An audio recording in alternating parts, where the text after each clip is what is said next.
नमस्कार, जय माता दी। मैं हूँ आपकी अपनी लाइफ डिजाइनर जीतू आचार्य। अपरा एकादशी व्रत जो है वो 2 जून का है। ज्येष्ठ महीने की कृष्ण पक्ष की एकादशी बहुत उत्तम एकादशी मानी जाती है और ये एकादशी निर्जला एकादशी से ठीक पहली एकादशी होती है। ये बहुत उत्तम मानी जाती है, बहुत अच्छी मानी जाती है, बहुत शुभ मानी जाती है। आपके कष्टों से मुक्ति की एकादशी हर कोई एकादशी होती है, लेकिन इस एकादशी में जाने अनजाने में या किए हुए पाप से भी मुक्ति मिलती है। और खास करके कहते हैं कि अगर आप इस दिन एक पोटली भगवान श्री हरि को, भगवान विष्णु को अर्पित करते हैं एक खास विधि विधान से, तो चाहे कितनी भी बड़ी समस्या क्यों ना हो, उससे मुक्ति जरूर मिल जाती है। और कौन सी पोटली, किस समय ये पोटली अर्पित करनी चाहिए, और ये पोटली है किस चीज की? तुलसी के बीज इसकी पोटली बनाई जाएगी। हम आपको बताएंगे अभी कि कैसे आपने उस तुलसी के बीज की पोटली बनानी है और कैसे अर्पित करनी है, क्योंकि वही तुलसी के बीज आपने अपने घर में गमले में लगाने हैं और पौधा बढ़ता हुआ देखना है। आप यकीन मानिए, जैसे जैसे वो पौधा आपके घर में बढ़ेगा ना, तो आपकी जितनी भी समस्याएं, जितने कष्ट, जितनी तकलीफें हैं, वो सारी दूर होना शुरू हो जाएंगी। जो आपकी कामना होगी वो पूरी होना शुरू हो जाएगी। अब जब हम अपरा एकादशी की बात कर रहे हैं, तो ये एकादशी व्रत कहते हैं कि कई बार जाने में पाप होते हैं, कई बार अनजाने में पाप होते हैं। कई बार जाने में हमने किसी को तकलीफ दी होती है, कई बार अनजाने में आपने तकलीफ दे दी होती है। जैसे मान लीजिए आपने किसी से शिक्षा ली, आपने किसी गुरु से शिक्षा ली और आपको वो गुरु पसंद नहीं आ रही है, ये तो आपकी प्रॉब्लम हुई ना। गुरु तो गुरु होता है, गुरु तो कभी खराब हो ही नहीं सकता। या तो वो गुरु होगा या नहीं होगा। तो ये तो नहीं हो सकता ना कि गुरु किस कैटेगरी का है। तो कहने का मतलब, अगर आपने शिक्षा ली और उसके बाद आप उन्हीं में नुक्स निकाल रहे हैं, उन्हीं की गलतियां निकालने लगे हैं, तो ये एक दोष भी आप अपनी कुंडली में बनाने लगते हैं। या तो आप सम्मान दीजिए या फिर नहीं दीजिए, या फिर शांत रहिए। तो कई बार कई ऐसी सिचुएशंस बन जाती है कि वो जानबूझ के नहीं, अनजाने में आपसे ये चूक होती है। अब कौन सी चूक हो जाती है? मान लीजिए कोई अपने गुरुओं की बात कर रहा है, वो बात आपको अच्छी नहीं लग रही, लेकिन हाँ हामी भर देना, साथ में उसको अप्रिशिएट कर देना, ये भी गुरु दोष बना देता है। तो ऐसे दोषों से भी कहते हैं कि हमें हमेशा बचना चाहिए। जरूरी नहीं है कि बुरा कर्म आप ही कर रहे हैं, लेकिन उस कर्म का सहभागी आप बन रहे हैं, यानी किसी भी बुरे कर्म को करने में आप सहयोग दे रहे हैं या आप थोड़ा सा ही प्रयास भी करा रहे हैं, तो ये भी आपके लिए कुंडली में दोष बनाता है।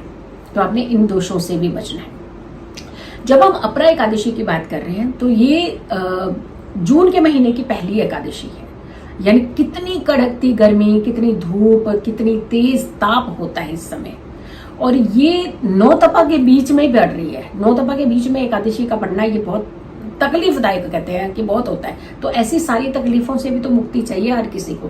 तो ऐसी तकलीफों से भी आपको मुक्ति मिलती है। भगवान विष्णु के वामन अवतार की पूजा की जाती है और श्री त्रिविक्रम स्वरूप की पूजा की जाती है। कहते हैं भगवान विष्णु बहुत प्रसन्न होते हैं जब आप इस एकादशी का व्रत करते हैं। एकादशी के व्रत में तो नियमों का खास करके ध्यान रखा ही जाता है। वैसे तो हर व्रत में नियमों का खास करके ध्यान रखा जाता है, लेकिन एकादशी का व्रत थोड़ा सा लंबे स्पैम का बोला जाता है, लंबे समय का बोला जाता है। यानी इस एकादशी के व्रत के जो नियम होते हैं वो सूर्य अस्त से ही शुरू हो जाते हैं, एक दिन पहले से ही।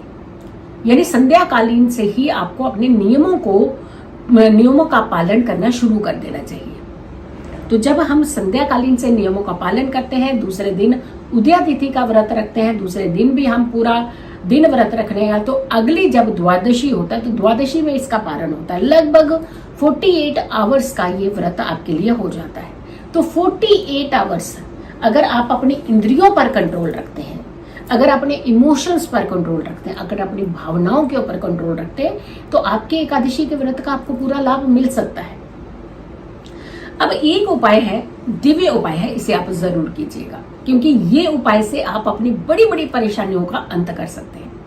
वैसे तो सारी एकादशियों से आपको सुख और शांति और सुकून मिलता है, आपके पापों से भी मुक्ति मिलती है, सुख समृद्धि भी मिलती है, धन भी मिलता है। लेकिन धन कौन सा? कर्मों का धन जोड़ते हैं आप यहाँ आप सुखों का धन जोड़ते हैं, यानी वो धन जोड़ते हैं जो आपको मोक्ष की प्राप्ति कराता है। यहाँ वो धन आप इकट्ठा करते हैं जो आपकी आने वाली हर राह को आसान करता है। उस धन की ज्यादा जरूरत है। मनी सिर्फ धन नहीं होता, सुख बहुत बड़ा धन होते हैं। तो सुखों का होना जीवन में बेहद जरूरी होता है। कई बार आपके सामने धन का ढेर लगा होता है, लेकिन आपके जीवन में इतना सुख नहीं होता कि आप उस धन में से एक पाई भी उठा करके अपने लिए खर्च कर पाए। तो क्या वो धन जो है वो सुख धन होता है? नहीं, वो सुख धन नहीं होता।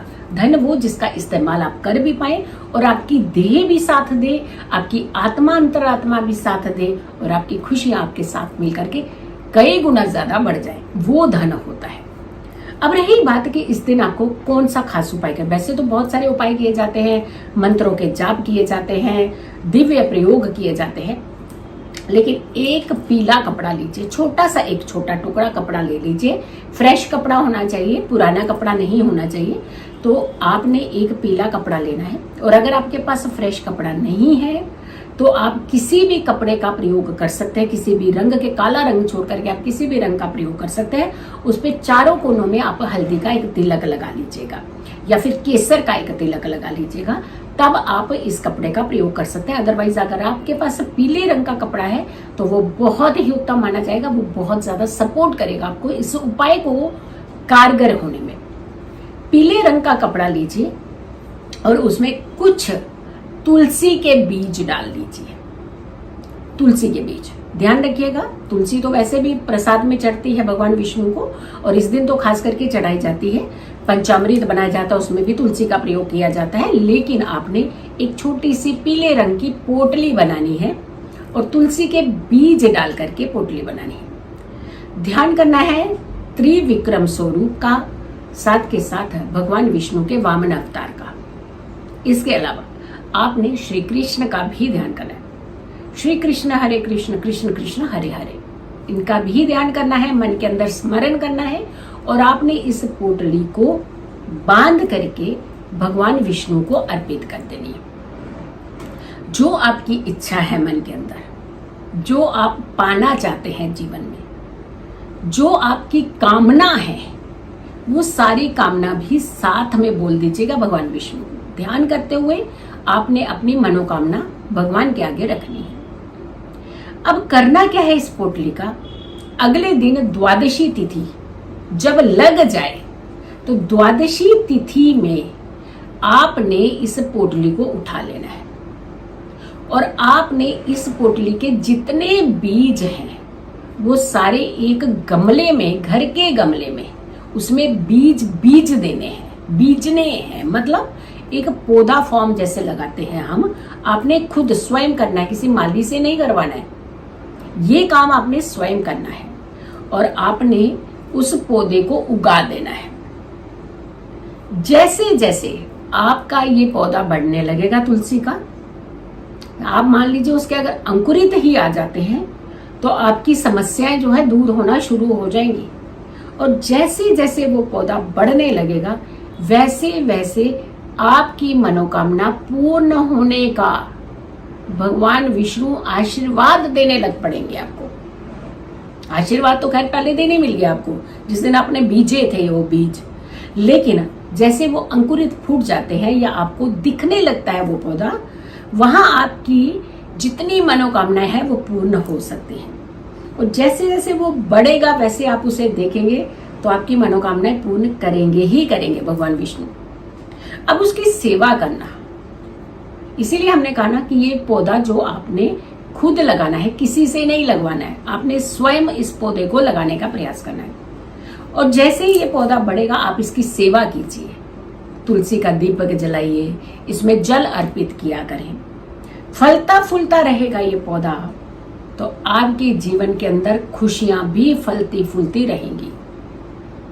ध्यान दीजिएगा, अगर पौधा नहीं उगा या किसी कारण से पौधा सूखने लगा है तब भी ये आपको फायदा ही देगा। आपके जीवन के ऊपर कोई बड़ा कष्ट आने वाला होगा जो उतर गया, आप ऐसा ही मानिएगा। तो किसी भी चीज का पहलू जो है ना पॉजिटिव ही सोचना है आपने कोई नेगेटिव पहलू अपने जीवन के अंदर नहीं लेकर के आना है, क्योंकि हम अपने जीवन के अंदर इतनी नेगेटिविटी इकट्ठी कर लेते हैं तो पॉजिटिविटी की जगह बना ही नहीं पाते हैं। तो आपने नेगेटिविटी नहीं रखनी है, think positive, everything will be positive. हर चीज अच्छी होती है जब आप अच्छा सोचते हैं। तो आप इस अपरा एकादशी का व्रत अगर करते हैं बहुत अच्छा है, अगर नहीं करते हैं तो विधि विधान जरूर कीजिए, इस उपाय को जरूर कीजिए, लेकिन इस उपाय को आप शेयर भी जरूर कीजिएगा। एटलीस्ट अगर आप बाहर वालों को नहीं कर पा रहे हैं शेयर, तो अपने परिवार को तो जरूर शेयर कीजिएगा। हर एक सदस्य तक ये जो उपाय है ये जाना चाहिए। इसका खास लाभ मिलता है, बहुत अच्छा लाभ मिलता है। तो आप इस वीडियो को ज्यादा से ज्यादा लोगों तक जरूर शेयर कीजिएगा और मेरी आने वाली हर वीडियो को जरूर देखें। खुश रहें, स्वस्थ रहें, पॉजिटिव रहें। पॉजिटिव रहते हैं तो हर समस्या से हम दूर रहते हैं। जल्दी हाजिर होंगे एक अच्छी वीडियो के साथ। तब तक के लिए नमस्कार, जय माता दी।